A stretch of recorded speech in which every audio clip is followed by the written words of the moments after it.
be the flashpoint of the unrest.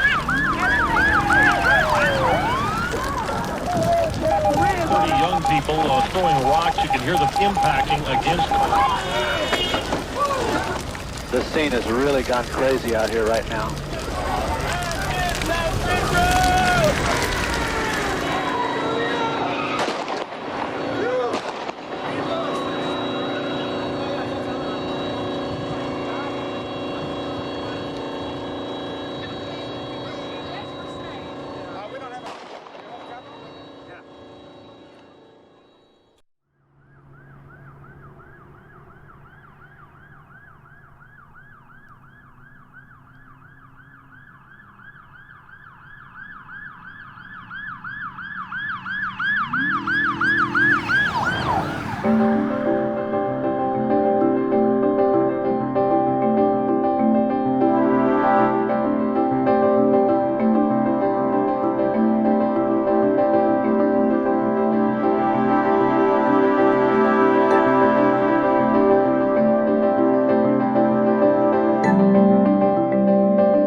Almost from the onset of the coronavirus epidemic in the United States, New York has been described as the epicenter of the outbreak, and Elmhurst Hospital in Queens, the epicenter of the epicenter. Obviously, Elmhurst Hospital in Queens is right now the epicenter within the epicenter. Elmhurst Hospital is the epicenter of the epicenter. And Elmhurst Hospital is really at the center of this crisis here in the city and in the country, with doctors desperately trying to keep up with the growing number of patients as supplies dwindle. And you see the black body bags?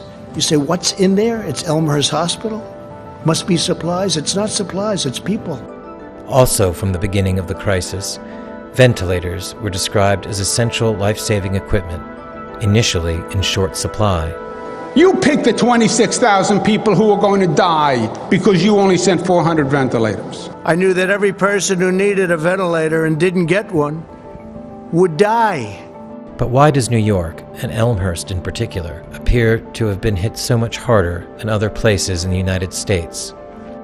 And were ventilators ever the right approach to treating COVID-19, especially once we realized that 60 to 90% of those vented do not survive?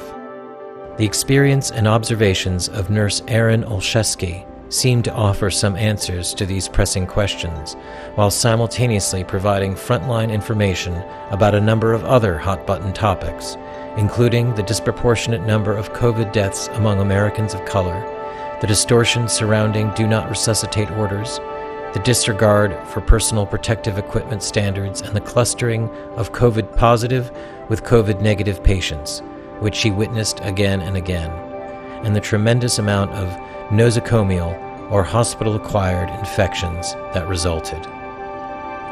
Perhaps most urgently of all, she speaks of the therapies and protocols employed in her home state that did work. ERIN was brought from Florida by a service funded by the Federal Emergency Management Agency. She spent almost a month at Elmhurst. What she saw there compelled her to become a reporter and whistleblower alongside her already extensive nursing duties. She made recordings, posted warnings on social media, and spoke through proxies about the nightmare conditions she witnessed.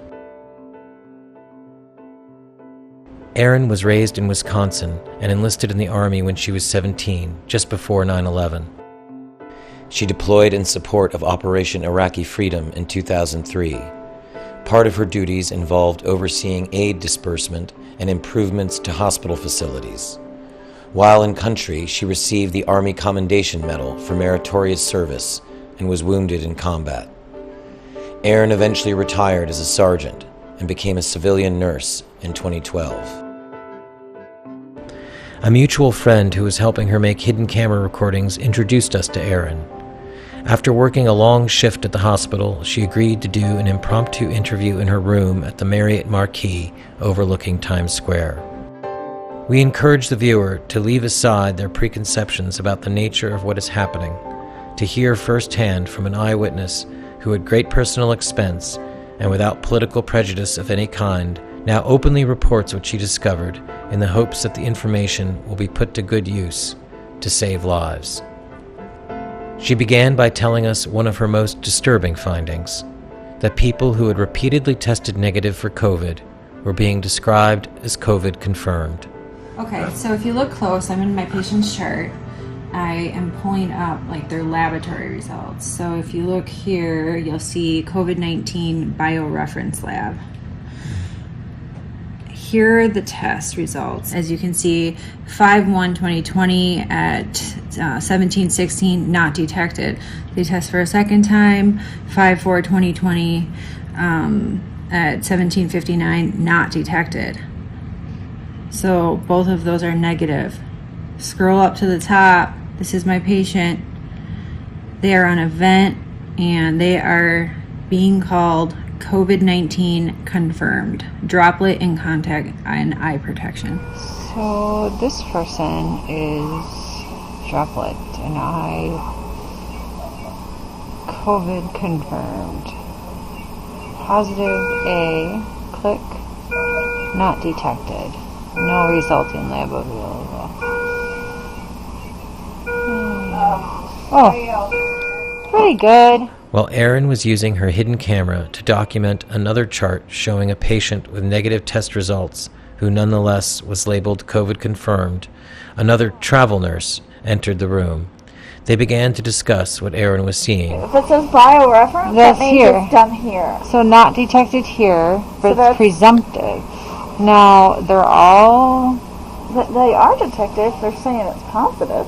Not detected. But it's not detected. Say, what does that mean? So You said that they were vented immediately upon being brought in, is that? Yeah, so the thing is they're coming in with difficulty breathing, and a lot of these patients are really coming in with anxiety because they're scared. And when I was back home, I was working in the ED out in the tents, and most people that were coming through with like symptoms of just, anxiety, or they're worried and they're breathing fast, and then they get all nervous. So this is how the people are like coming in. Now, I'm not saying that some of them don't have COVID. Like there are people that come in and they really do need help, not to the extent of a vent, but they need help. But these other people, like this person who wasn't COVID multiple times, and a lot of them are on either Medicaid or Medicare. They're poor. They're from, a lower class. We're at a public hospital. They need the funding.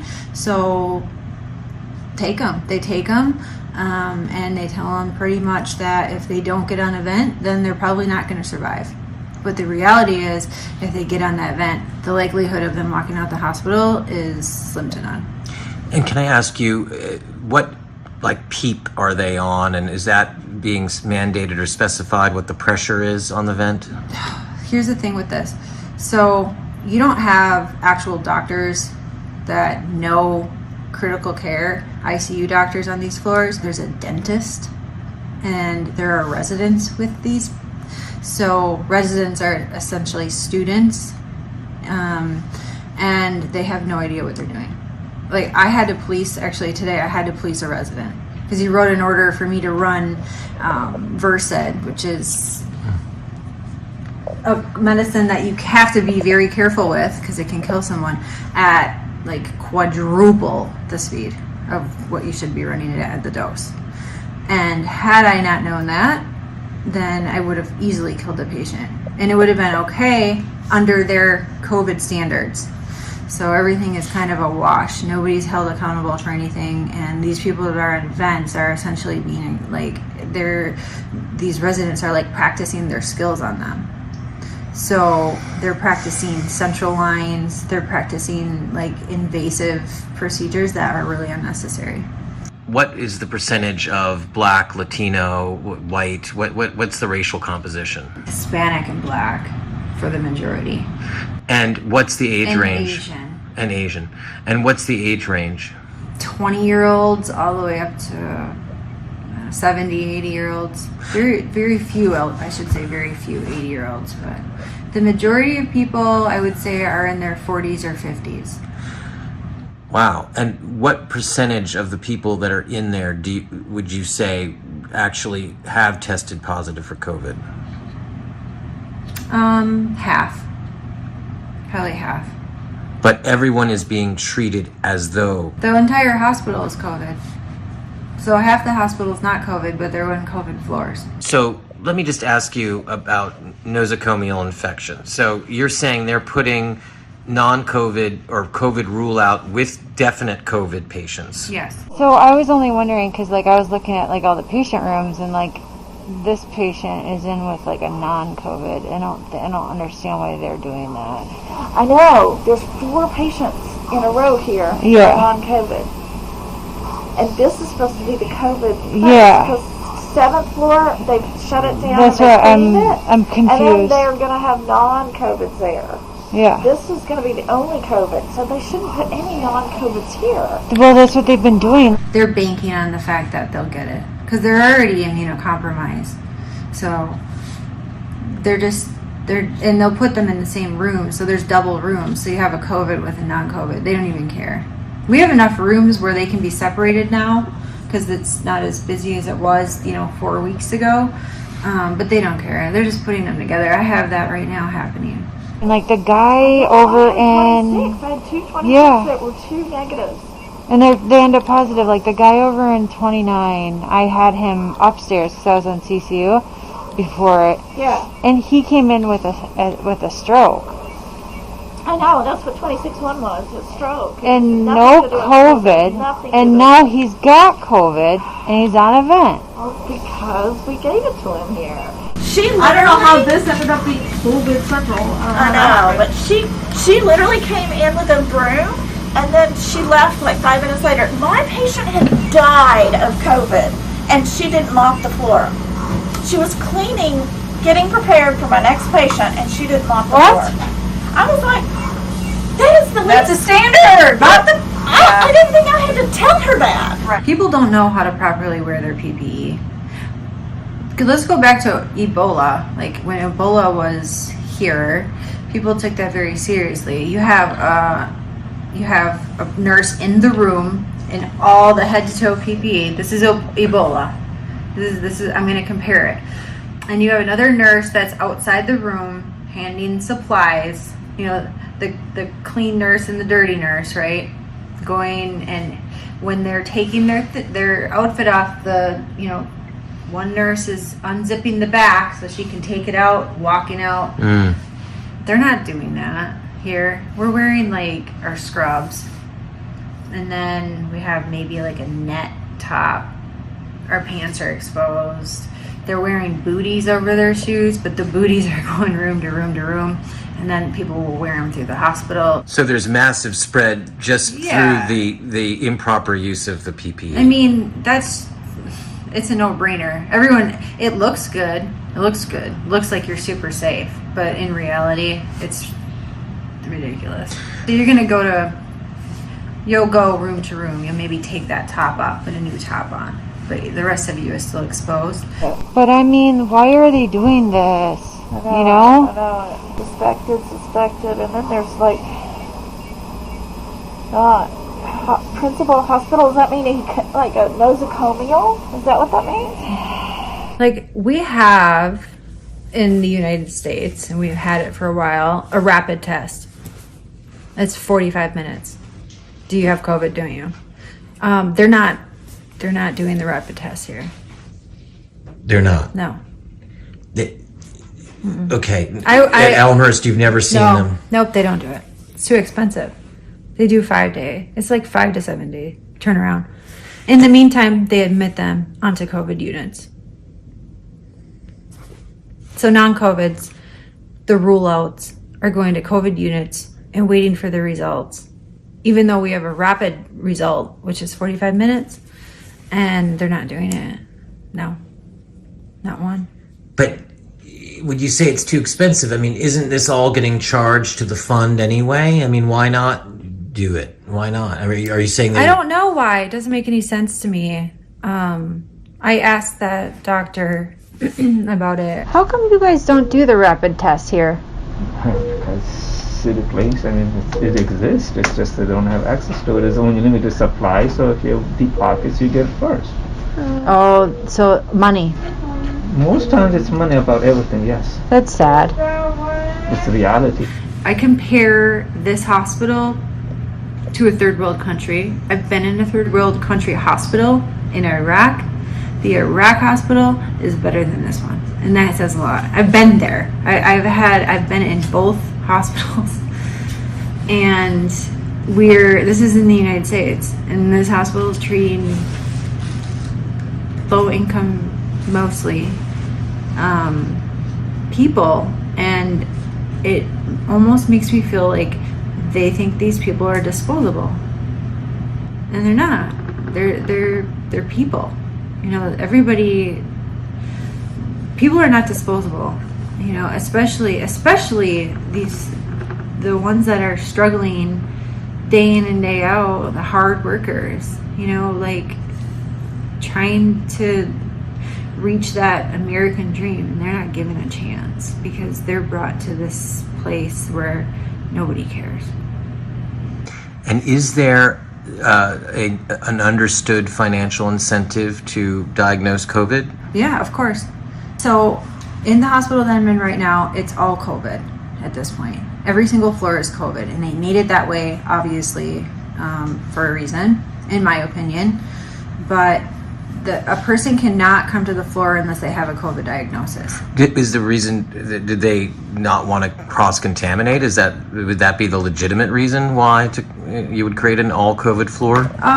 Here's why I will say no to that, is because they're admitting people for, quote, COVID rule out. So this guy was probably admitted COVID rule out, tested him, they saw that it came back negative. They probably already did something where they needed to now call him COVID, in the hopes that if they're putting him on a COVID floor and there's nurses going room to room to room, he will get it, and then they'll be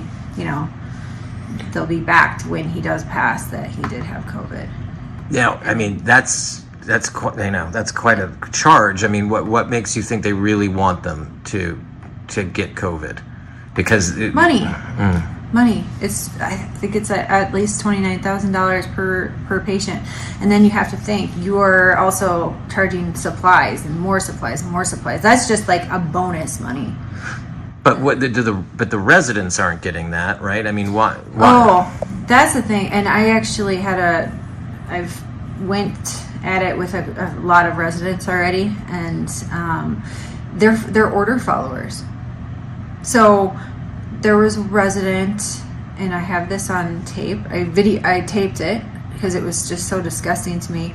A 37-year-old, which is my age, was not a DNR. He's a full code. His family in-depth discussed with the doctors that they want us to do everything they can to save him. He came in talking.